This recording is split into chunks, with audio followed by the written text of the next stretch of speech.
Pour moi, le marqueur de l'écologie politique, c'est vraiment la résistance au lobby.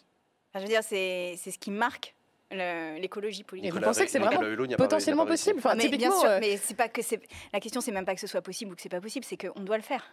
Enfin, je veux dire, oui, mais pour autant, il y a on quand ne même peut des pas. intérêts économiques fondamentaux. Mais il y a des intérêts économiques fondamentaux à vivre sur Terre.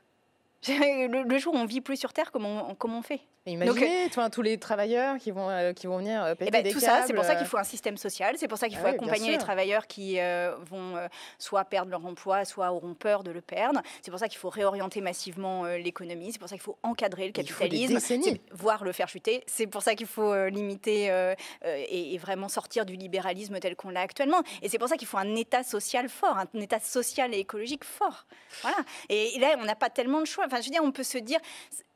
On peut raisonner comme vous le faites en disant oui mais il y a des emplois à la clé, oui mais ça va être difficile, etc. Mais sauf que là, ce dont on parle et le rapport du GIEC dont on n'a pas encore la teneur précise mais qui a fait fuiter quelques-unes de ses premières conclusions, le rapport du GIEC nous dit que la situation est bien pire que les pires prévisions qu'ils avaient faites. Donc en fait, on se réveille quand là ? On se réveille quand ?